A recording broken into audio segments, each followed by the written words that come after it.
Ukrainian drone operators in the Belgorod region destroyed 2 bridges used by the Russian army for logistics. The first bridge was blown up in the area of Krasny Khutor, located near the border with the Kharkiv region.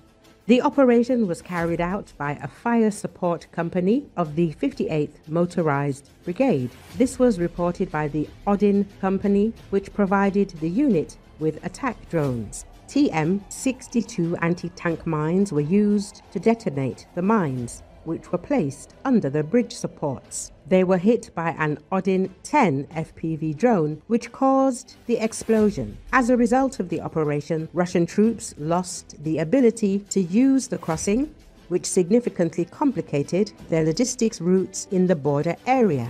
The second bridge in the Belgorod region was destroyed in a similar manner. The drone hit the anti-tank mines installed under its structure.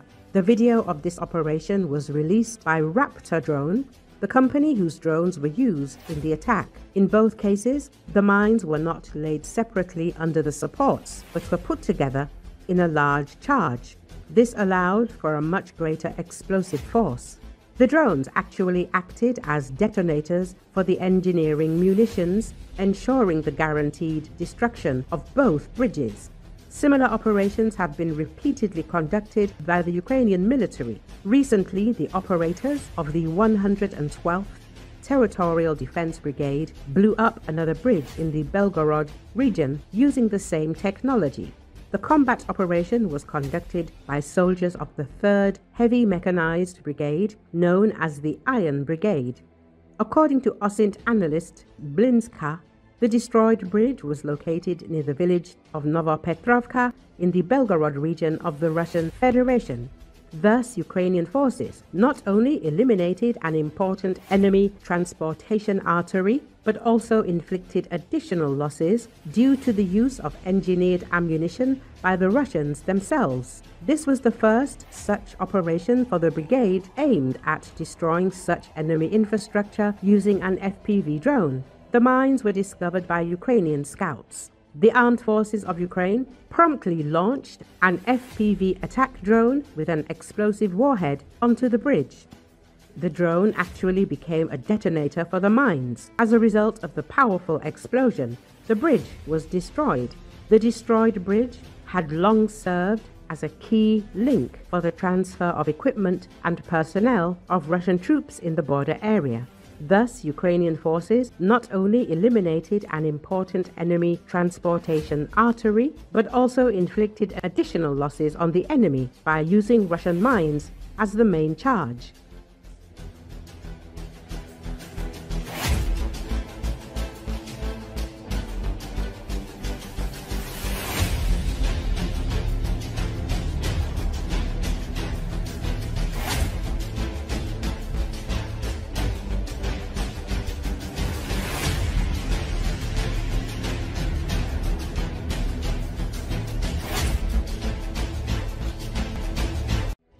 While the Allies continue to discuss how to strengthen Ukraine's security, Kiev is betting on its own developments. The Ukrainian company Firepoint Defense has presented the latest cruise missile Flamingo FP5, which has already been tested and is being prepared for serial production. Politico writes, the main feature of the Flamingo is its range of up to 3,000 kilometers and a warhead weighing over a ton. This means that the missile is capable of hitting any targets in the European territory of Russia. According to the company's CEO and technical director Irina Terek, the development took less than 9 months, from the first drawings to successful tests in real combat conditions. We didn't want to advertise this project, but the time has come.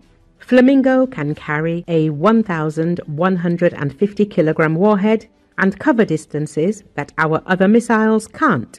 At the same time, its speed is higher than that of previous models.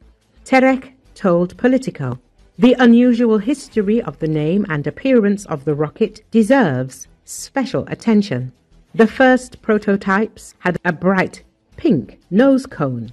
This was a kind of symbol of the role of women in production. Subsequently, the color had to be replaced with a more practical one due to camouflage requirements. However, as Terek notes, the feminine handwriting in these designs was preserved.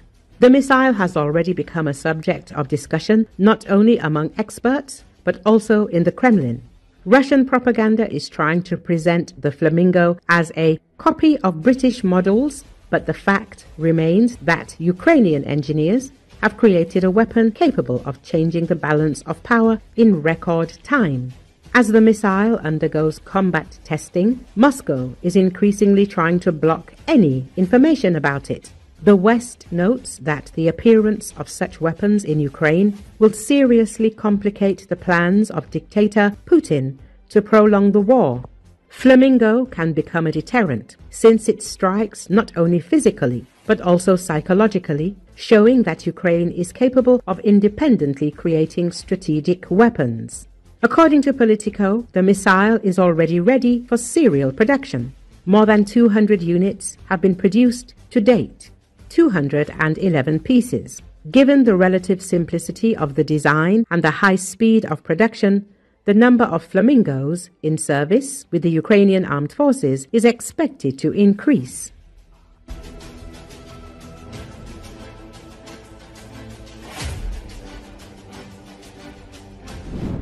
New images has been shared of strikes on Russian seaport in Ust-Luga and oil refinery in Syzran.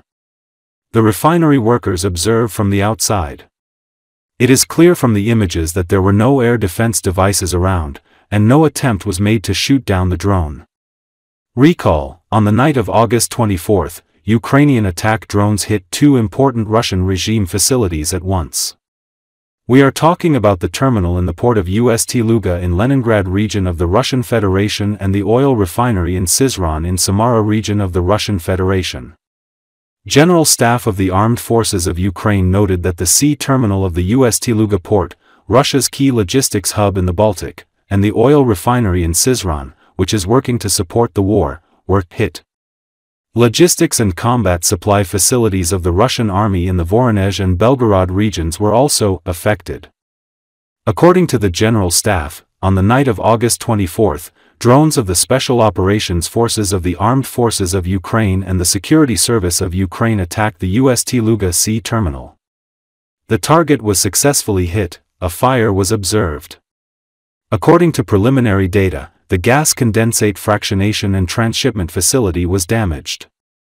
The facility's capacity is up to 6.9 million tons of raw materials per year, the statement said. The General Staff added that Ust-Luga is a key hub for Russian logistics in the Baltic region. It is used to circumvent sanctions, export oil and gas through tankers of the so-called Shadow Fleet.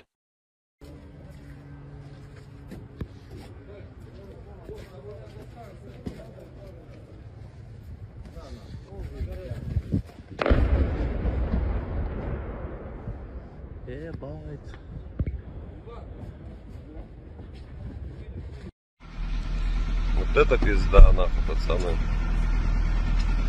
Вот это доброго утречка, нахуй.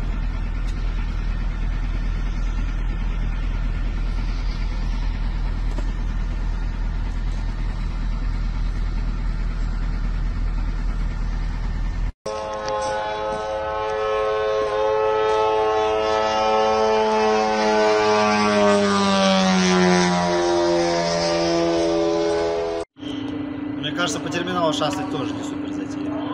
Сейчас въебет какой-нибудь резик. Это на тачке. Ну не на тачке.